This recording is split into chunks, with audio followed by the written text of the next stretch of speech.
tudo bom? Você é uma daquelas pessoas que do nada tem uma vontade de comer pizza, hambúrguer, salgadinho de pacotinho, salgadinho de festa, fritura, docinho. Isso a gente chama de junk food, é um termo em inglês para esses produtos que têm muitas calorias e têm poucos nutrientes, e muitas pessoas acabam ficando um pouco viciadas nesse sabor por conta da crocância, do salgadinho, do docinho. Eles estimulam muito as papilas gustativas e muitas pessoas querem diminuir a ingestão desses alimentos e não sabem como. Hoje eu separei aqui para você 3 estratégias que vão te ajudar a diminuir essa ingestão, porque a gente sabe que esporadicamente não teria problema, mas tem muitas pessoas que consomem isso de forma regular.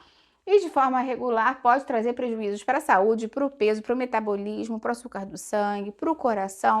Então é importante controlar sim. Fica aí até o final que você não vai querer perder. Antes de começar, quero te perguntar se tem algum desses junk foods que você consome assim regularmente no dia a dia, ou não, se você já conseguiu mudar isso na sua rotina. Eu vou adorar ver o seu comentário. Lembra de já ir deixando sua curtida no vídeo, isso me ajuda muito aqui no canal, e de compartilhar com quem sabe que precisa, né? Muitas pessoas estão precisando dessas dicas e ajudaria essa pessoa, então faz sua parte também. Quando a gente pensa nessa vontade de comer, nem sempre é fome. E isso pode estar sedimentado em alguns dos 3 pilares mais importantes que a gente tem com relação à alimentação.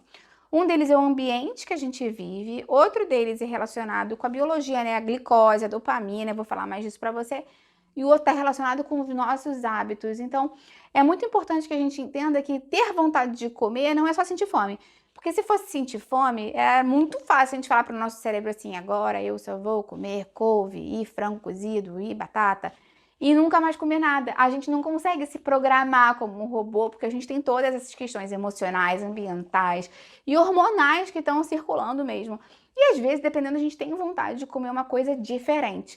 Então é importante que a gente tenha estratégias para controlar esses 3 pilares, que eu falei que tudo está interligado, para ter um sucesso nessa diminuição do junk food. Com certeza, quando a gente pensa em estratégia, a primeira é o controle do ambiente. Essa acaba sendo a mais poderosa de todas. E acho que até a mais subestimada, né? De uma forma interessante, assim, apesar de ter um impacto muito grande, muitas pessoas acham que não tem. Então é importante você saber dessa regra simples, né? Que se está na sua casa, eventualmente vai estar no seu corpo. Essa é uma frase que eu adoro. Se você compra aquilo, você está se dando uma permissão, né, inconsciente de consumir em algum momento. Mesmo que seja um momento que você está triste, ou que está feliz para comemorar, ou que está cansado. Então, se está na sua casa, você já deu uma permissão para entrar no seu corpo, na sua vida, na sua rotina. Então, o ideal é que você tente não ter esses alimentos disponíveis ali no seu ambiente, para que você não venha a consumir num momento de mais fraqueza mesmo. Tem gente que fala assim: não, mas não tem problema, eu vou comprar esse alimento, mas eu tenho disciplina, não vou comer. A questão é que o nosso corpo fica o tempo inteiro economizando energia, né? Então ele prefere que você tenha uma decisão automática, rápida, sem esforço. E tem um ponto fundamental: quanto menos esforço a gente tem para uma ação, maior a chance dela acontecer. Então, se você entra ali na cozinha e vê uma coisa altamente palatável, doce, crocante, salgada, isso ativa estímulos no cérebro antes mesmo de você decidir conscientemente consumir aquilo. Então, isso pode gerar ativação de dopamina pelo desejo de comer, memória de recompensa. Em algum momento você comeu aquilo e achou que foi bom, então você tem essa memória no seu cérebro, e uma associação emocional, claro, né? Então, você não precisa necessariamente estar com fome para querer comer, o ambiente já dispara esse gatilho do comportamento. Tem também um dado muito interessante, que é o papel do estímulo visual. A maior parte dos estímulos sensoriais que influenciam as nossas decisões vem da visão. Por isso que a indústria investe tanto nas embalagens. Só de ver o alimento, o cérebro já fica querendo se preparar para consumir aquilo. Isso aumenta a vontade, a impulsividade e diminui o controle racional naquele momento. Agora pensa, se você não vê, o que os olhos não veem, o coração não sente. Então, se não está na sua casa, você não vê, com o passar do tempo você pode até esquecendo que tem aquela vontade de comer. Eu digo isso que a gente fala assim: é muito difícil parar de comer chocolate, eu não consigo me controlar, porque tem o chocolate ali. Toda hora que ela abre a despensa para comer, ela quer fazer um potinho de chia com iogurte, com morango. Ela abre ali, tem o chocolate. O cérebro, quando você vê, já foi. Então, é isso. O que os olhos não veem, o coração não sente. Tenta tirar do campo de visão para não deixar a vista, para você não ficar sofrendo. Se você tiver que ter em casa porque você mora com outras pessoas querem comer, guarda em armários mais altos e fechados para você não ficar vendo isso toda hora. Não deixe esses alimentos gatilhos à vista. Não deixe as embalagens já abertas, expostas. Isso é uma dica muito boa. Já está aberta, né? Quando você vê, já está petiscando. E evita comprar em grande quantidade, porque Essa questão da facilidade pode definir muito o nosso comportamento. Muita gente quer confiar na força de vontade, mas a gente sabe que ela pode ser limitada pelo cansaço, pelo estresse, pelo sono, por uma rotina muito agitada, que você realmente não tem tempo, às vezes, de preparar um alimento saudável. Então, você não depende só da sua força de vontade, nem deve se culpar só por ela. Quando você ajuda o seu eu do futuro a fazer melhores escolhas, você favorece ter um controle melhor da sua alimentação. Então, o ideal é, basicamente, você facilitar o acesso ao que vai te fazer bem e restringir o acesso ao que vai te atrapalhar. Se a gente puder resumir, né? Essa primeira estratégia é basicamente isso. Segunda estratégia, com certeza, tem a ver com a substituição inteligente, porque as pessoas vão querer comer alguma coisa que dê o prazer, né? O que acontece muito, às vezes, a pessoa querer parar de comer esse junk food e achar assim, vou substituir um hambúrguer numa cadeia aí de fast food por uma carne moída com purê de batata e salada. Não vai. Você quer comer o hambúrguer, então por que não fazer uma opção mais saudável em casa? Essa é uma opção mais interessante. Quero comer uma pizza. Ah, então ao invés disso eu vou comer esse frango grelhado com salada e lentilha. Não é o que você quer, não vai matar aquela vontade. Então o ideal é que você aprenda a fazer substituições inteligentes, que você tenha essas receitas à mão para você, quando der vontade de comer alguma coisa nesse sentido, você tem opções mais saudáveis, que você consiga preparar a qualidade e a quantidade certinha para você matar a sua vontade do fast food e sem precisar, né, botar a sua saúde em risco ou o seu projeto de emagrecimento.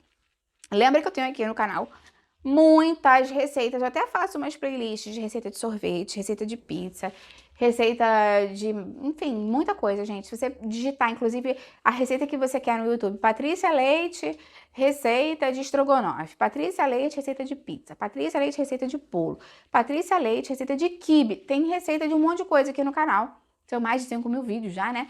Então tem muita opção para te ajudar a não derrapar e não precisar pedir o fast food, o junk food e conseguir fazer opções mais saudáveis. Terceira estratégia vai te ajudar demais a diminuir o junk food, é você evitar chegar a sentir muita fome. O que acontece é que quando a gente já entra num estado de glicose muito baixa, muita fome, fica estressado, fica cansado, fica com aquela urgência alimentar e a tendência de você querer uma coisa rápida e que seja extremamente palatável é maior. Então, se você puder organizar a sua alimentação para prevenir essas quedas de glicose abruptas, para prevenir essa fome exagerada, isso normalmente ajuda muito a evitar o junk food. Então, se manter saciado ao longo do dia, não é ficar comendo o dia inteiro, é fazer boas escolhas alimentares que sustentem a sua fome, para você não ficar com aquela sensação de que eu preciso petiscar agora eu vou pegar essa batatinha, agora eu vou pegar essa barrinha, agora eu vou pegar esse salgadinho, agora eu vou pegar esse docinho.